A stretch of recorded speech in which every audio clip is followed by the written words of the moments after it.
या नवीच्या विद्यार्थ्यांनी तुमच्यासमोर नाटिका सादर करत आहोत. चला तर मग पात्रांची ओळख करून घेऊया. मी आहे सूत्रसंचालिका. मी आहे अंधश्रद्धाळू समाजाचे प्रतीक राधा. मी गरीब पण सजगाई. मी शिकू इच्छिणारी मुलगी शांता. मी महात्मा फुले. मी सावित्रीबाई फुले. मी फातिमा शेख. मी आजची विद्यार्थिनी काजल. मी आजची विद्यार्थिनी मीरा. मी आजची विद्यार्थिनी पूजा. मी आजची विद्यार्थिनी काजल. नमस्कार मान्यवर. ज्या काळात मुलींना शिक्षणावर बंदी होती, ज्या काळात मुलींना प्रश्न विचारण्याचा अधिकार नव्हता, त्या काळात एका स्त्रीने पुण्या समाजाला विचार करायला भाग पाडले. चला तर मग नाटिकेला सुरुवात करूया. मुलींना शिकून काय करायचं? चूल आणि मूल एवढंच त्यांचं आयुष्य. पण शिक्षण मिळालं तर ते स्वतःच्या पायावर तर राहतील ना. हे सर्व पाप आहे, समाजाला मान्य करणार नाही.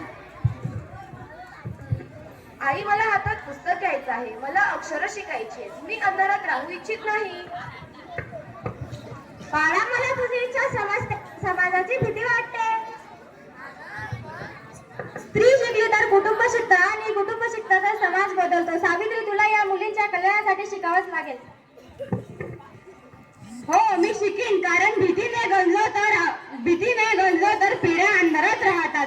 शिक्षण हा गुन्हा नाही, तो मुक्तीचा मार्ग आहे. तुम्ही समाजातील परंपरा मोडत आहात.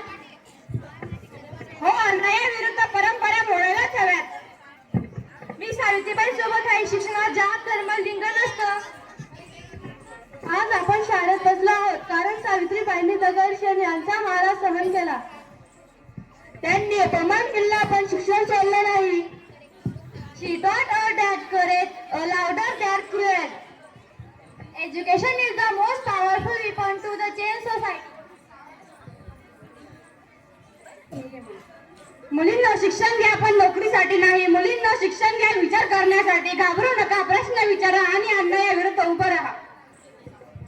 सावित्रीबाई एक विचार नाही, त्या एक व्यक्ती आहेत. हा विचार जेवढ ठेवा. शिक्षणाला जात धर्म नसतं. ज्या मुली शिकतात त्या इतिहास घडवतात. सावित्रीबाईंचा वारसा आमचा अभिमान. शिक्षण ही खरी क्रांती. चला आमच्या जयंतीनिमित्त संकल्प करूया. कोणतीही मुलगी शिक्षणापासून वंचित राहणार नाही. सावित्रीबाईंना ही खरी मानवंदना. धन्यवाद.